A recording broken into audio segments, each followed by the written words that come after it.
Welcome to the sixth episode of Raising a Catholic Family Today. I'm Ron Fleitz, host of the program. With me is my co-host, John Bosio, author of the book Raising a Catholic Family Today, Building a Domestic Church. John, welcome. Thank you, Ron. I'm so glad to be here today for this final episode. And I'm delighted to be working with you as I have been working with you for the last 5 episodes. Thanks. Today, John, let's take a moment to review together where we've been on our journey during the first 5 episodes. In the first 2 episodes, we spoke of our Catholic home as a sanctuary. Our home is both a place where we find rest and safety, and it's also a holy space because God lives there with us. As Pope Francis writes, the Lord's presence dwells in real and concrete families with all their daily troubles and struggles, joys and hopes. Ron, in episode 3 and 4, we reflected on the relationships that grow within the Catholic home. First of all, the family's relationship with God, nurtured through prayer, and then the bonds among the family members. Then in episode 5, we observed how Catholic families mark the passing of time, how they remember their family milestones, such as birthdays and anniversaries, and also how they celebrate the events of our redemption together with their faith community. In short, during the past 5 episodes, we reflected on 3 dimensions of life in the Catholic home: the space we live in, the relationships we nurture, and how we mark the passing of time. So, John, what is the topic of today's final episode? Ron, in this episode, we consider another dimension of family life. It is the place of the family within the community. The title of this episode is Our Home is a Training Camp for Discipleship. Today, we will talk about the supporting role that the community plays in helping parents carry on their missions of preparing their children to be disciples of Jesus. As we have done in the previous episodes, we have explored today's topic with the help of 12 families who have agreed to be interviewed. We are very grateful to them for sharing a part of their life with us. So, John, today we are talking about the family as a training camp. I really like the analogy of the training camp. Can you say more about it? Yes, of course, Ron. But let me first ask you a question. When you hear the words training camp, what first comes to mind? It is the beginning of a heck of a lot of work that has to be done. Absolutely. You know, when I think of sports, John, in sports terminology, a training camp is a place and time where athletes are preparing for the contest. It's a time and place for learning. Ron, that is exactly what happens in a Catholic home. Parents are the primary coaches who are passing on certain beliefs, life skills, and a way of life to prepare their children to be disciples of Jesus. In speaking to the parents that I interviewed, I asked them, in your opinion, what is the most important action parents can take to help their children grow in faith? Here is a father's response. But I think for us, it's really modeling. I remember I was in a men's group, and one of the men who was a real mentor to me shared a story about how he was having an issue with his son, a 16-year-old son, who was really sort of falling away from the faith and also falling away from the family, just in his decisions and how he was living. And he walked out one morning early at like 5 a.m. and his father had the tradition of waking up every morning and praying for his family. And the son walked by and said, "You really, Dad?" And the dad thought his son was being snarky, thought he was being rude. And the son turned to him and said, "Really, Dad, is this what's held us together all these years?" And the 16-year-old started praying with the dad every morning at 5. That son now is 25 years old, married, was a missionary for 4 years in Guatemala. Incredible story. I heard that as a young man when I was courting my wife, Rebecca. And so that really impacted me. So I think for me, it's our kids need to catch us praying. Like our kids need to know that we're sinners and that we need to Christ's love and redemption. So for us, I think the most important action that we can take to really help our children grow in the faith is that they can see us living it. The insights shared by this father reminds me of the advice Pope Francis gave to parents who brought their children to him for baptism. He said, "The important thing is to transmit the faith with your life of faith." In our role as parents, we are the first trainers and coaches of our children's faith, and our primary tool is our good example. This starts with our example of praying. to set a good example of prayer and love, especially when it's hard to do so. Yeah, we in our nightly liturgical prayer that we got, our kind of family liturgy that we have at night, we also pray every single night for discernment of vocations for our children. We have a line in our kind of prayer that we came up with for our family. It says, "Choose from our home those needed to do your work." And just like utilizing the sacraments, especially confession. Honestly, when my daughter made first reconciliation, it's helped me to go more regularly to confession, to be that example for her. Be the examples. As a family, you can't say, "Oh, go to church," and you don't go to church. If you don't set that example, somebody else will come and take them from you. Another aspect of passing on the faith to our children is teaching them to care for others. In practicing our faith and caring for others, we'll try to involve the girls in giving and seeing the unfortunate. So like one year we got together stuff from Costco and made these bags. So instead of giving out money when we saw someone on the corner street begging, we would give them a bag, and in the bag it had socks and a bar of soap and some essentials, and then a Christmas card. And the girls, they each wrote affirmations in each Christmas card. So when I pulled out the bag, this is from my daughter. This is from Haley. And that had a huge impact on them. It really did. Yeah.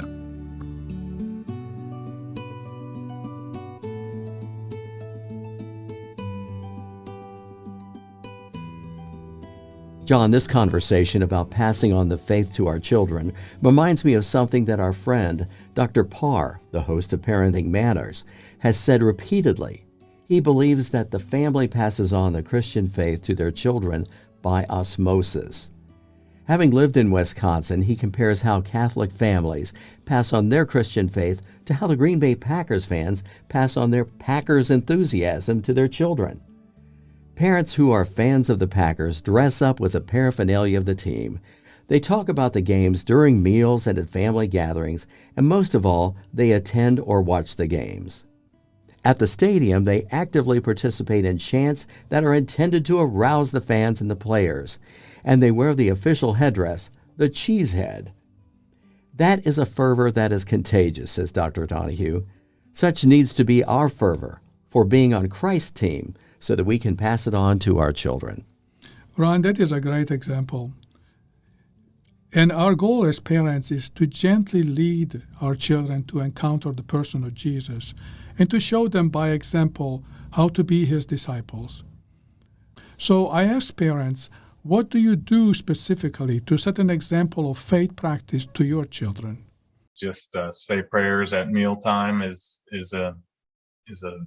we never have a dinner together where we don't say a prayer, and going to church as a family, and saying bedtime prayers with our daughter.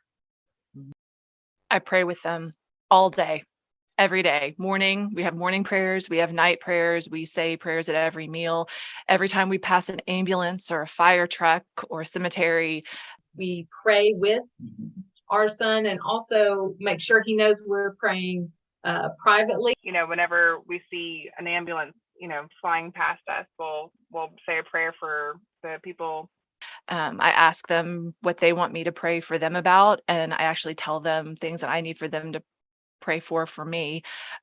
We say hello to Jesus every time we pass a Catholic church or a chapel, even if we don't go inside. I know we have a tradition on the way to Mass too, and they know it backwards and forwards now. So it's like, what do we do on the way to Mass? We be silent. Why do we be silent? To prepare our hearts for Mass. And what do we receive at Mass? The Eucharist. And what is the Eucharist? The body and blood of Jesus. I mean, we do that every time. I really ought to be praying and know what's on the heart and mind. And even the other day, dropping off my 17-year-old for the ACT, we prayed together and I blessed them. Parents can bless their children. It's a valid blessing. Parents are very intentional about teaching their children to pray, and they also look for opportunities to teach them right from wrong. Yeah, as far as setting an example, we always make it a point whenever something comes up that raises a moral or a theological issue, address it. And I guess that's teaching verbally, but I mean, we do that as well. And I think that just shows them that we care about these things, and we care about their spiritual life, and we care about right and wrong. It's not just some flippant thing for us.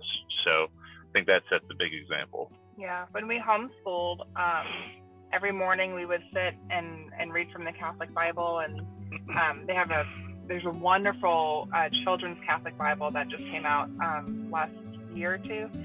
And so the girls were able to read it, at their age level, and we could talk about what it meant and the implications of it.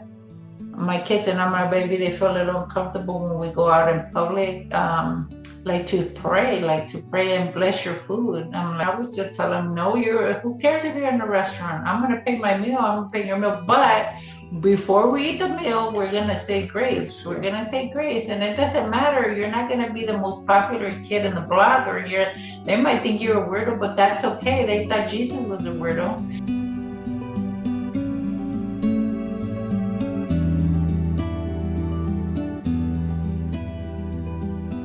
John, in your book, you write that from time to time, in the life of our families, we encounter events that can become teachable moments. Yes, Ron, I think that we all have had moments growing up when someone said something that struck us and remained with us as a helpful guide. Let me give you a personal example. One day when I was 7 or 8, my mother, while correcting me, said, and she called me by my first name in Italian, Giovanni, don't think that you can hide from God. You can hide from me or your father, but you cannot hide from God. He sees you wherever you are all the time. There is nothing that you can keep from him. Those words have become the voice of my conscience throughout my life. Since that day, the watchful eye of God has been my faithful companion and guide. The impact of my mother's words remain with me to this day. Ron, I'm sure that you too have had some valuable advice you received as a young person. Boy, have I. We all do. In interviewing parents, I asked them, what are memorable spiritual insights or advice that you received from your parents or grandparents which are still useful to you today? I remember that. I remember my grandfather, who was a fisherman, who recently passed away, really one day, drilling us because we weren't putting in as much work as we could. And I remember him saying, only you really know what you're capable of. Only you can judge how hard you've worked. And you ought not to lie to God about what you're capable of doing. I feel like a spiritual insight from my parents was really that you can't do it alone, and that you need God in all things. My dad was, when I was growing up, one insight that he constantly drove home was, you have to learn how to die to flesh and live by the Spirit. You have to learn how to get close to God and Jesus every day. Start your day that way. Otherwise, you're dead in the water. That's something I remember. And as I'm getting more, as I'm becoming a father and getting older, it's making a lot more sense to me more and more.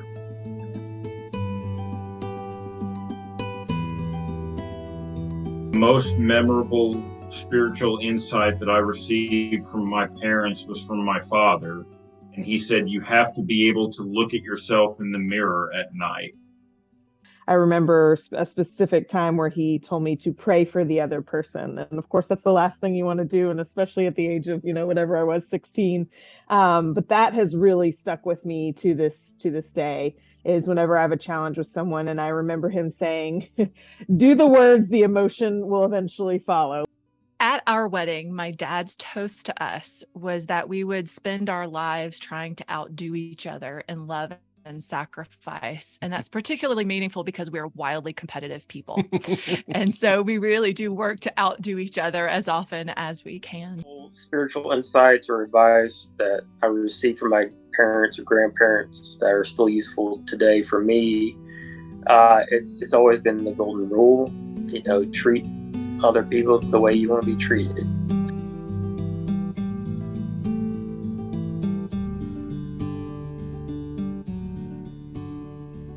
Ron, so far we said that our home is a training camp and that the parents are the primary coaches and teachers of their children. I like what you wrote in your book, John, that parents, like the coaches of a sports team, are not alone in their training mission. They're surrounded by a support system that complements what they do. In other words, Catholic families do not form their children in isolation. Parents are the primary educators who are surrounded by a network of people and institutions that complement their work. Ron, this is the proverbial village, composed of godparents, grandparents, neighbors, friends, teachers, doctors, priests, pastoral ministers, school systems, and many others. So I asked the families that I interviewed, who are the members of your village you turn to for support in raising your children? For support in raising our children, we are both very fortunate that both of our parents well, all of our parents are still living, and so they are definitely a part of our village. We also rely a lot on our kids all go to, well, the ones who are old enough, our school age, go to Catholic school, and so it's the same place where we go to church, and so our Catholic community is definitely a part of our village as well. We have amazing supportive parents. Our priest comes over for dinner and gives us insights. I was talking to him about my special needs child and my struggles, and he just was able to give me some wonderful insights. We're very blessed in Nashville to have the support of such a strong, tight-knit Catholic community. And it stretches across different parishes.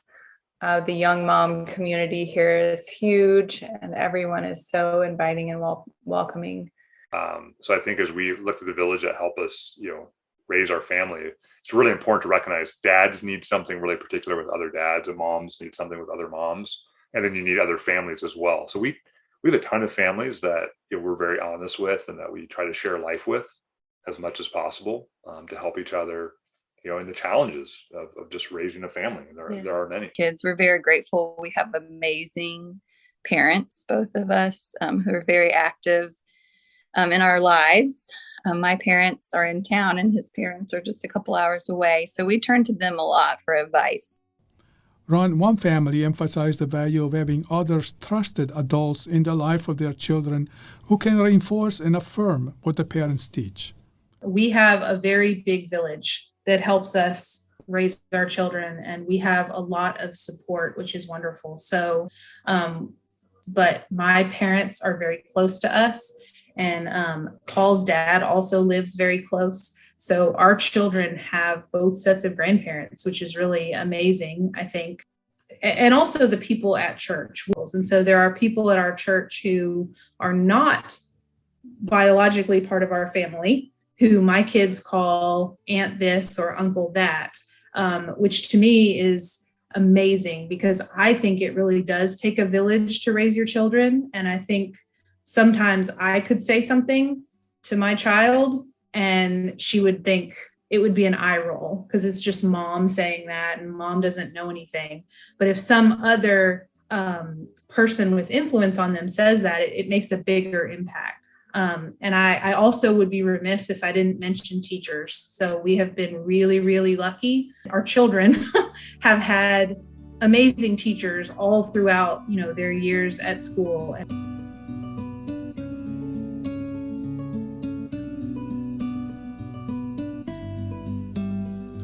Ron, in every family's village, an important role is played by the godparents and grandparents. Unfortunately, too often today, grandparents live far away from their grandchildren. Therefore, their support and influence are limited. I asked the families that I interviewed, as a child, who were the people besides your parents who influenced your spiritual and moral development the most? And again, both my parents are excellent in many ways. But in terms of the faith, it was really my grandparents who helped me understand it. Definitely my grandparents, in particular my grandmothers. I think just because I'm a girl and I looked to them more. But my grandfathers were very holy men as well, all Catholic. For me, inspiration was my grandparents. Going to Catholic school, I was influenced by the teachers and the nuns and the priests that were at the school on a daily basis. I had a very close family friend who was a priest. He actually died just a couple of years ago, but he was more like an older brother or an uncle to me personally. And he was always like the lifeline for my whole family, but including me in particular, and a constant source of instruction. I would say, Father Joe McMahon was a big part, but my parents were the majority of my influence. So for me, Dominican sisters are a huge part of my spiritual formation throughout my childhood growing up. Adults beside my parents, I would say, who influenced my spiritual life. I mentioned earlier, but I had a first grade Sunday school teacher named Miss Phillips, and she was incredible. We really need to be praying for our children to have strong mentors. It's such a gift. I just want to add, my youth minister had a profound impact on me. John, you write that in the center of every Catholic family's proverbial village is the parish, the priests, the parish staff, the parish organizations, and the rest of the parish community. Did you ask the families what services provided by the parish are most helpful to them? Yes, Ron, I asked that question directly, and let's listen. Obviously Mass, I would say that's the main one. Confession. But confession, yeah, huge. There's a really great children's catechesis at our parish at St. Francis Cabrini. The services from our parish that we love the most are the sacraments, confession, adoration. Honestly, for us, it's the frequent availability of the sacraments. Church services, from my standpoint, and the religious education are probably the most helpful to our family.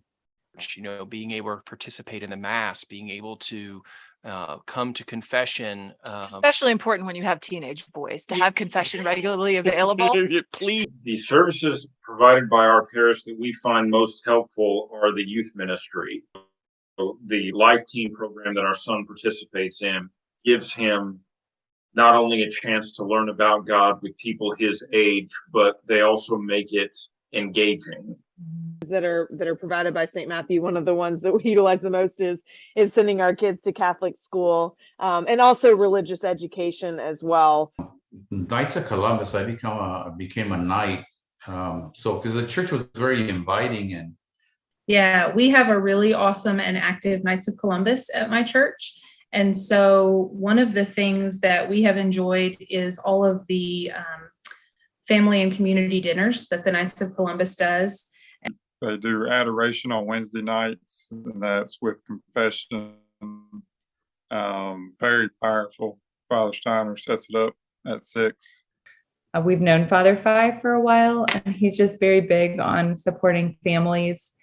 And he actually opened the church for a group of us women who wanted just a holy hour. Ron, as you can hear, all families value greatly the support and resources of the parish. In particular, they appreciate the availability of the sacraments and religious education.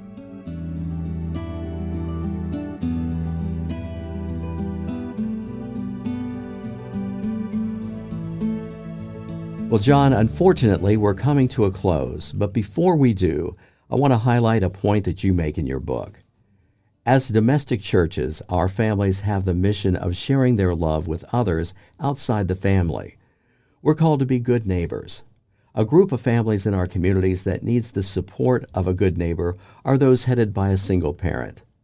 Single parents can easily feel ignored in the life of our parishes. So reach out to the single-parent families in your neighborhood to offer the support that every family needs.